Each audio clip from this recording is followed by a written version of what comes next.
Hello students, कल हमने हमारा दूसरा अनुसंख्यक गुणधर्म पढ़ा था क्वथनांक में उन्नयन। आज हमारा तीसरा है हिमांक में अवनमन। तो ध्यान रखना, क्वथनांक में उन्नयन और हिमांक में अवनमन दोनों एक दूसरे के सेम से है दोनों। वो कल डिफरेंस क्या होता है मैंने कल बता दिया। आज हिमांक में अवनमन के बारे में पढ़ते हैं, इसका डेरिवेशन देखते हैं। दोनों बिल्कुल सिमिलर है, ज़्यादा इनमें डिफरेंस नहीं है। तो देखो हिमांक में अवनमन क्या होता है।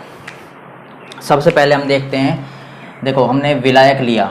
सबसे पहले ये देखो विलायक लिया हमने, कैसा लिया विलायक? वाष्पशील, अच्छे से वाष्पित हो रहा है जो। इस वाष्पशील विलायक में हमने विलय मिला दिया। विलय क्या है? मान लो NaCl मिला दिया, और ये है अवाष्पशील। NaCl मिला दिया, ग्लूकोज मिला दिया, यूरिया मिला दिया, कुछ भी, ये है हमारा अवाष्पशील। तो जो विलयन बनेगा विलय और विलायक को मिलाने पर, इसका वाष्प दाब ज़्यादा होगा या कम होगा विलायक से, वो देखेंगे। तो देखो वाष्पशील विलयन है तो इसका वाष्प दाब, वेपर प्रेशर बहुत अच्छे से बन रहा होगा, वाष्प दाब क्या होगा? अधिक होगा। जैसे ही हमने विलय डाला, कैसा डाला? अवाष्पशील। तो देखो अवाष्पशील विलय डाला विलायक में, तो विलायक तो अच्छे से वाष्पशील होना चाहेगा, लेकिन अवाष्पशील विलय डालने पर क्या होगा? उसका वाष्प जो विलयन बनेगा उसका वाष्प दाब क्या हो जाएगा? कम हो जाएगा, क्योंकि अवाष्पशील विलय डाला है। तो अवाष्पशील विलय उड़ना नहीं चाहेगा, भाप नहीं बनाना चाहेगा, तो क्या होगा? जो विलयन बनेगा उसका वाष्प दाब कम हो जाएगा। तो इसका वाष्प दाब क्या होगा? कम हो जाएगा विलायक की बजाय।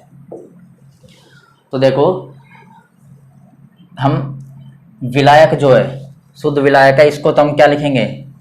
इसको लिखेंगे हम TF नोट। नोट लगाते हैं तो TF note, F for freezing और T मतलब टेम्परेचर के लिए, तो TF नोट। और इसके लिए लगा रहे हैं हम TF, इसको क्या बोलेंगे? TF। तो देखो TF नोट TF। तो देखो यहाँ से यहाँ जाएंगे तो देखो वाष्प दाब इसका अधिक था, इसका वाष्प दाब क्या था? कम था, कम हो गया। वाष्प दाब में क्या आ गई? वाष्प दाब में यहाँ पर क्या आ गई? कमी आ गई। TF नोट से TF वाष्प दाब क्या हो गया? कम हो गया।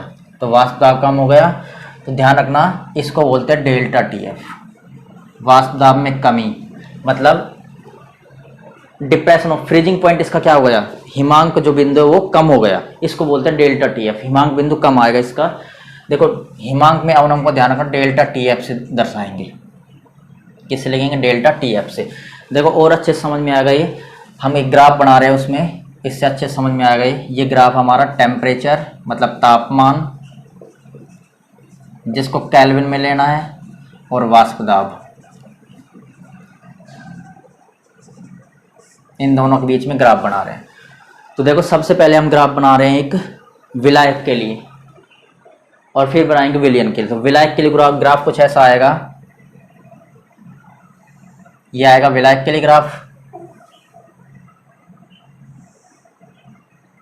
विलायक के लिए ग्राफ आएगा ये,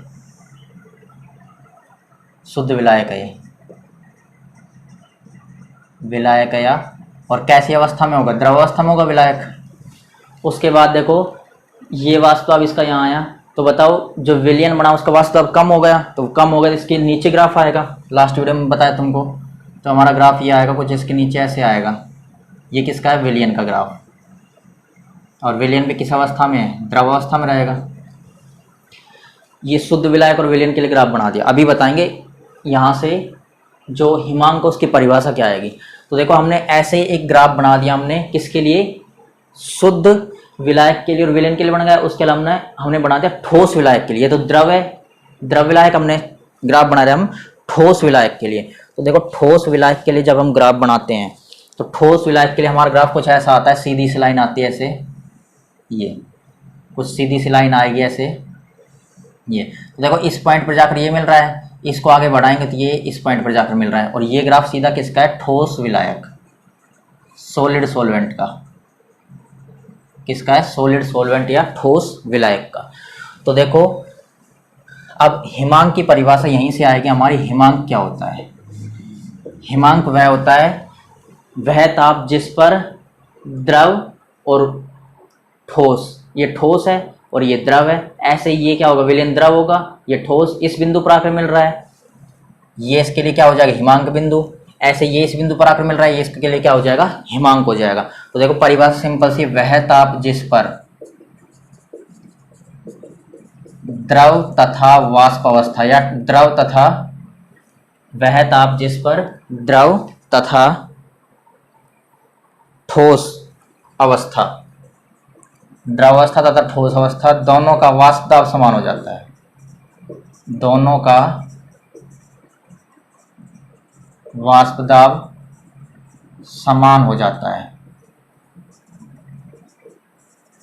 उस बिंदु क्या बोला जाता है, उस बिंदु को बोला जाता है हिमांक। तो देखो इस बिंदु पर ये द्रव अवस्था और ठोस अवस्था दोनों समान हो गए वाष्प दाब, ऐसे ही इसके लिए इस बिंदु पर ठोस अवस्था और वाष्प अवस्था, ठोस अवस्था और द्रव अवस्था दोनों का वाष्प दाब समान होगा, तो जिस पर द्रव और ठोस दोनों का वाष्प दाब समान हो जाए उसको बोलते हैं हिमांक बिंदु।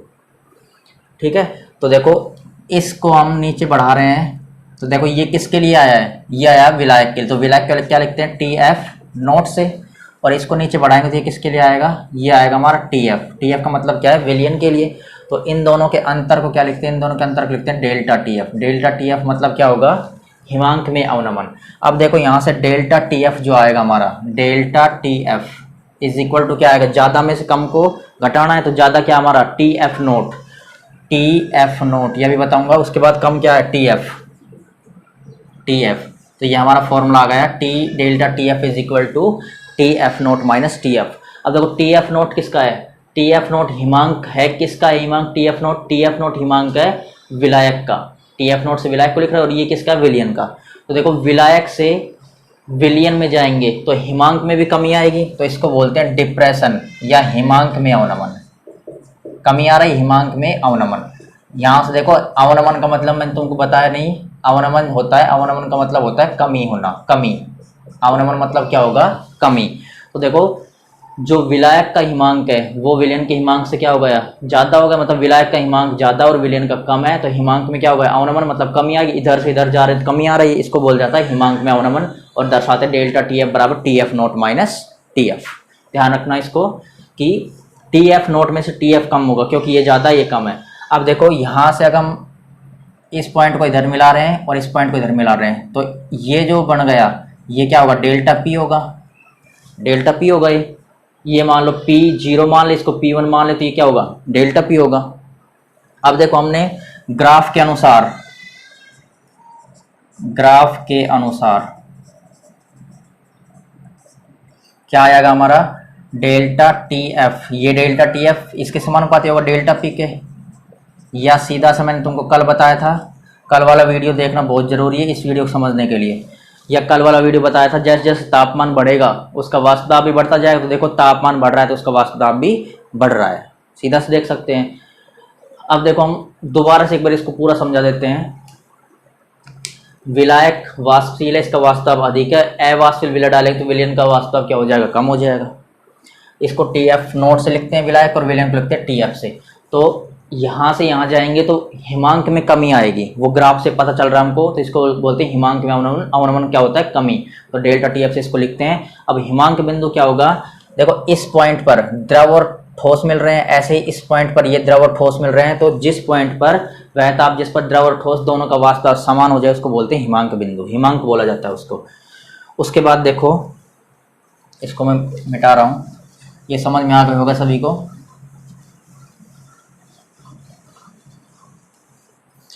देखो आगे एक फॉर्मूला तुम्हारा ये हो गया, उसके बाद ग्राफ के अनुसार ये हो गया।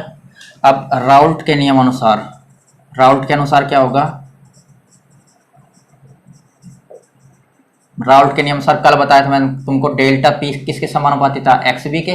एक्स बी क्या है, एक्स बी बराबर विलय की मोलबिन, बी मतलब क्या होता है विलय, विलय की मोलबिन, बी मतलब क्या होगा विलय, तो विलय की क्या होगी, एक्स मतलब मोलबिन, तो विलय की मोलबिन। ये राउल्ट के नियम के अनुसार आता है। या सीधा समझ सकते हैं, देखो ये है मोल संख्या, मतलब एक तरह से मोलबिन है मतलब संख्या है, और ये क्या है वाष्प दाब है, तो देखो दाब है, तो देखो जितना ज़्यादा मोल होगा, नंबर जितना ज़्यादा होगा उसका वाष्प दाब उतना ज़्यादा होगा। मान लो 2 स्टूडेंट इस दीवार को धक्का मारेंगे तो उसका दाब कम होगा, ज़्यादा स्टूडेंट धक्का मारेंगे, 100 स्टूडेंट मारेंगे उसका दाब ज़्यादा होगा, तो जितने ज़्यादा स्टूडेंट होंगे उनका दाब भी उतना ही ज़्यादा होगा। तो ये हमने राउल्ट के नियम से भी पढ़ा था, डेल्टा पी समानुपाती होगा एक्स बी के। उसके बाद देखो इन दोनों से हम ये कर सकते हैं डेल्टा टी एफ समानुपाती एक्स भी हो सकता है, नहीं हो सकता। देखो डेल्टा पी इसमें भी है, तो डेल्टा टी एफ किसके समानुपाती होगा, एक्स बी के समानुपाती होगा। तो देखो यहाँ से हम यहाँ से समानुपाती के चिन्ह को हटा रहे, स्थिरांक लगा रहे के, तो क्या आ जाएगा के इंटू एक्स बी। के यहाँ पर क्या है, के को सीधा सा नाम है, समानुपाती स्थिरांक बोलते हैं और कोई इसका नाम नहीं होता, समानुपाती स्थिरांक। क्या नाम होगा इसका, इस समानुपाती स्थिरांक। आगे देखते हैं अब।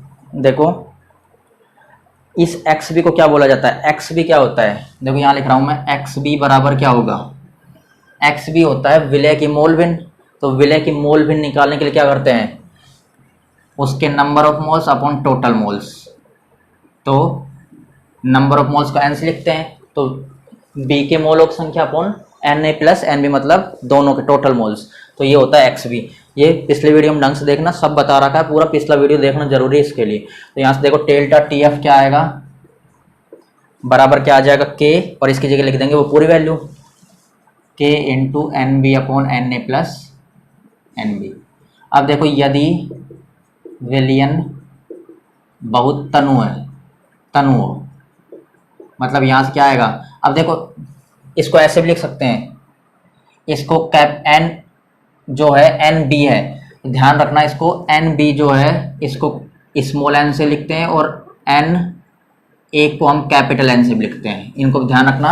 एन बी जो है मतलब विलय की मोल भिन्न को हम स्मॉल एम से भी लिखा जाता है, और एन ए को कैपिटल एन से भी लिखा जाता है। मतलब विलायक की मोल, विलायक के विलय के नंबर्स मोल की संख्या को एन बी से लिखते हैं, और विलायक के मोलक संख्या ए विलायक होता है, इसकी मोलक संख्या को कैपिटल एन से भी लिखा जाता है।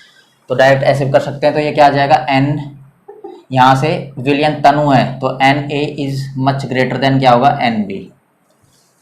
इसका मतलब क्या है, ये एन ए ज़्यादा है एन बी से, बहुत ज़्यादा है, मतलब इस एन बी को हम नगण्य मान सकते हैं। सीधा सी है कि हमने 1 लीटर हमने जल ले लिया, पानी लिया, उसमें थोड़ी सी चीनी डाली, तो मान लो ये हमने 100 मान लिया, इसको 0.001 मान ले, तो 100 में 0.001 अगर जोड़ेंगे तो उससे कोई फर्क नहीं पड़ने वाला, लेकिन इस पर फर्क पड़ेगा, इसको 0 नहीं मानना, इसको 0 मान सकते हैं। तो देखो क्या आ जाएगा, डेल्टा टी एफ बराबर K into N B upon N A. इस एन बी को हमने 0 मान लिया, इसको मतलब नेगलेक्ट कर दिया, नगण्य मान लिया, तो यह फॉर्मूला आएगा। अब देखो एन क्या होता है, एन होता है मोलों की संख्या, मौलक संख्या को n से लिखते हैं, और क्या होती है मात्रा अपॉन अनुभार, मात्रा को w से लिखेंगे और अनुभार को लिखेंगे m से, मात्रा अपॉन अनुभार। तो देखो यहाँ से हम b की मात्रा अपॉन b का अनुभार, ऐसे a की मात्रा अपॉन a का अनुभार, तो क्या आएगा, डेल्टा टी एफ बराबर K W B upon M B divide W A upon M A, ये आ जाएगा। अब इसको सॉल्व करेंगे तो हमारा क्या आएगा, इसको सॉल्व करेंगे तो देखो आगे आएगा हमारा डेल्टा टी एफ बराबर K into W B upon M B into M A ऊपर जाएगा और डब्ल्यू ए नीचे रहेगा, डब्ल्यू ए। तो ये आ गया हमारा K W B upon M A ऊपर गया, डब्ल्यू ए अपनी जगह पर नीचे है। तो ये आ गया फॉर्मूला। अब देखो हम के और एम बी को मिलाकर एक नया स्थिरांक दे रहे हैं, के इंटू एम बी, के इंटू एम बी नहीं एम ए है, ये एम ए, के इंटू एम ए को मिलाकर एक नया स्थिरांक दे रहे हैं जिसको बोल रहे हैं के एफ। वहां पर क्या बोला था, के बी, और यहाँ पर के एफ, बस इतना सा डिफरेंस चल रहा है, सेम बिल्कुल डेरिवेशन बिल्कुल सेम है, जो हमने क्वथनांक में उन्नयन पढ़ा था उसके जैसा ये डेरिवेशन होगा। तो इसको क्या बोल दिया, के एफ, वहां पर क्या था, वहां था मोलल क्वथनांक उन्नयन स्थिरांक, और यहाँ है मोलल हिमांक अवनमन स्थिरांक, मोलल अवनमन स्थिरांक या मोलन हिमांक अवनमन स्थिरांक, हिमांक अवनमन, अवनमन मतलब कमी होता है स्थिरांक, या इसका दूसरा नाम होता है क्रायोस्कोपिक, क्रायोस्कोपिक स्थिरांक नाम है ये, तो नाम तो कुछ भी हो सकता है इनका। तो ये हो गया क्रायोस्कोपिक स्थिरांक या मोलन हिमांक अवनमन स्थिरांक, इसका नाम हो गया, या इसको मोलल अवनमन स्थिरांक भी सीधा बोल सकते हैं, मोलल अवनमन स्थिरांक। उसके बाद देखो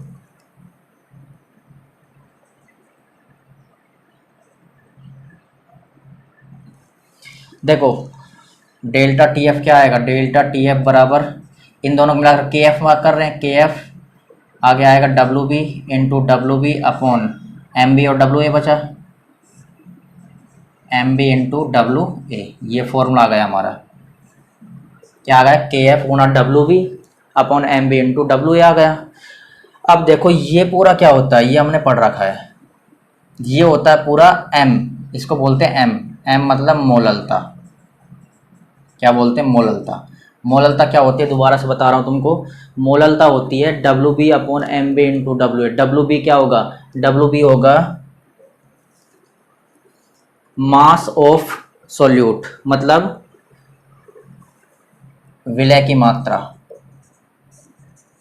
विलय की मात्रा किस लिखते हैं, डब्ल्यू बी से, डब्ल्यू बी अपॉन एम में क्या होता है, एम में होता है अणुभार, किसका, ये एम बी है, अणुभार किसका, अणुभार विलय का, विलय का अणुभार, इसको किस लिखेंगे, एम बी से। इनटू क्या होगा, ये क्या है, ये है विलायक के लिए, तो विलायक का द्रव्यमान, विलायक का द्रव्यमान।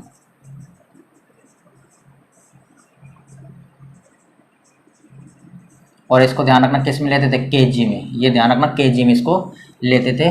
तो इस पूरे की जगह हम स्मॉल एम लिख सकते हैं, तो W B upon M B into ये क्या है हमारा डब्ल्यू ए, देखो W B upon M B into W A, तो इसके क्या लिख सकते हैं, डेल्टा टी एफ बराबर के एफ इंटू एम आ जाएगा, यही आएगा, डेल्टा टी एफ बराबर के एफ इंटू एम। अब देखो यदि हम यहाँ m बराबर 1 मान लें तो डेल्टा टी एफ किसके बराबर आएगा, डेल्टा टी एफ बराबर आ जाएगा के एफ के। तो यहाँ हमारी परिभाषा बन गई के एफ की।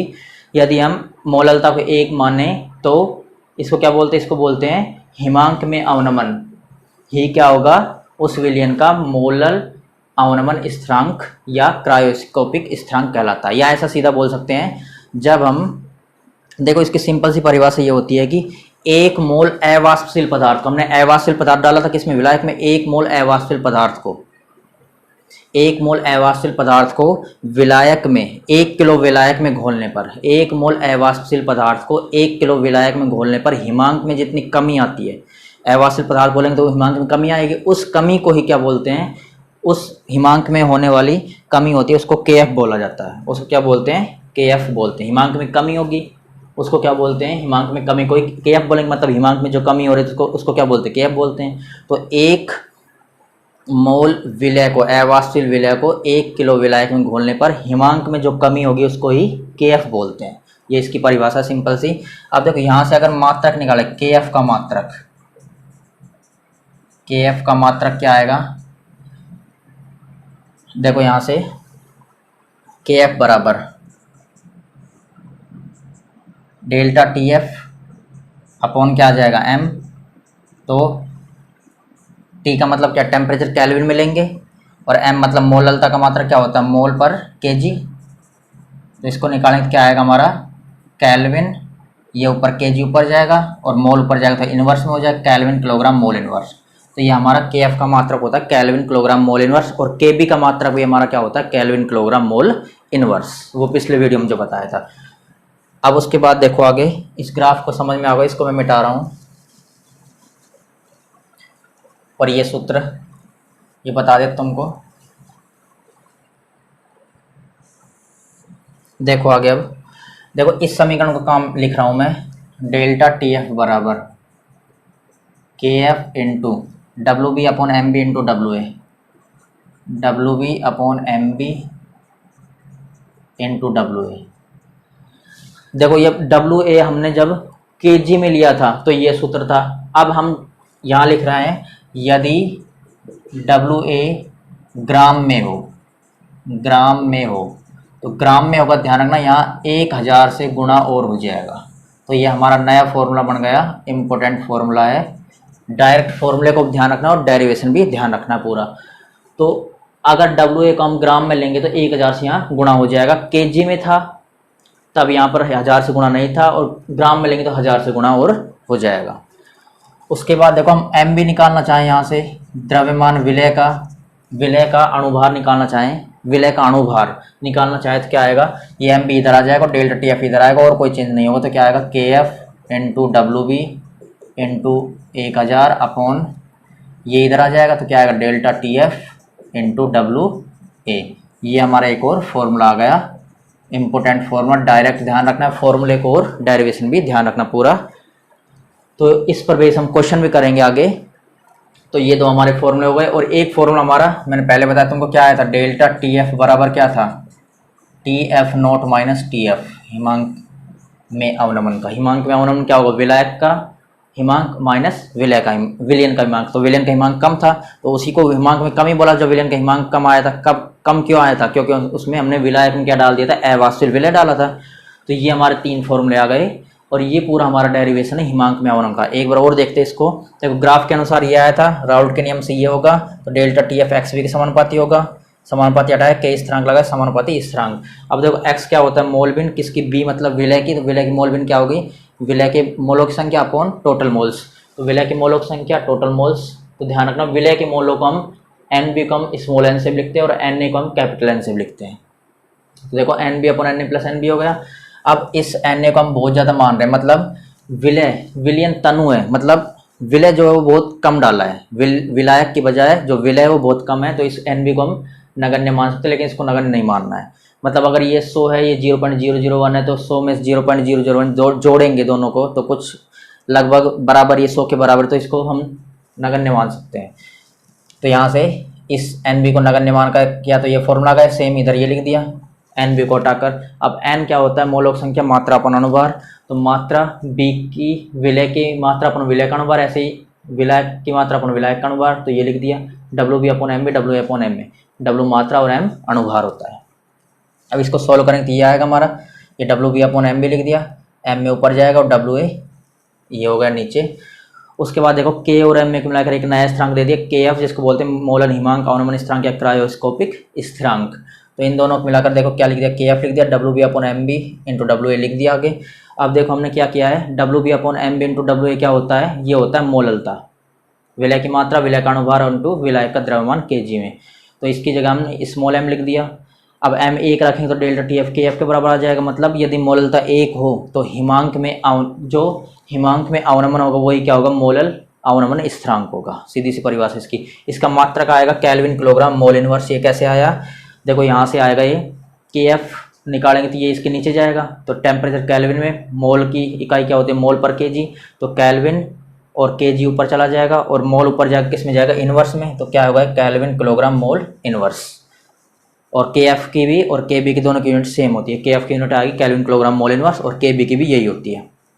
अब देखो इस फॉर्मूले को लिया, इस फॉर्मूले को देखो, ये जो डब्ल्यू ए था ये था किलोग्राम में, अब हम इसको ग्राम में चेंज करेंगे तो हमने क्या कर दिया, 1000 से गुणा कर दिया ओनली। ये फॉर्मूला यहाँ रखा है, सिर्फ 1000 से गुणा कर दिया जब हम डब्ल्यू ए को ग्राम में लेंगे। उसके बाद देखो हमको अनुभार निकालना विलय का, तो ये इधर आ जाएगा और ये इधर आ जाएगा। तो ये हमारा फॉर्मूला हुआ है एम बी बराबर के बी डब्ल्यू बी 1000, इसके क्या लिख देंगे डेल्टा टी एफ और डब्ल्यू ए। तो ये हमारे दोनों फॉर्मूले इंपॉर्टेंट। एक फॉर्मूला शुरू में बताया था, डेल्टा टी एफ क्या होता है, T F naught minus T F. T F note क्या होता है, विलायक का हिमांक माइनस विलयन का हिमांक टी एफ। क्यों, विलयन के हिमांक बना तो हिमांक में कमी आई, उसको बोलते हैं हिमांक में अवनमन। इसलिए विलायक में से विलयन को घटाया, क्योंकि विलयन के हिमांक में कमी आई थी जब अवास्तविक विलय डाला था विलायक में, तो विलयन का हिमांक जो आया था वो कम हो गया था। इसको बोलते हैं हिमांक में अवनमन। और ये हमारा पूरा डेरिवेशन कंप्लीट हो गया। दोनों सिमिलर है, सेकंड और थर्ड वाला, मतलब क्वथनांक में उन्नयन और हिमांक में अवनमन। जो डिफरेंस है वो सिर्फ एफ लग रहा है, वहाँ बी लग रहा था, इधर क्या लग रहा है, एफ, ये एफ लग रहा है। एफ मतलब फ्रीजिंग और बी मतलब क्या था, लास्ट वाले में बॉइलिंग था, तो यहाँ एफ आएगा बी की जगह, ये डिफरेंस था। और इन दोनों पर न्यूमेरिकल करेंगे हम अगले वीडियो में। आज के लिए इतना ही, पढ़ाई करते रहिए।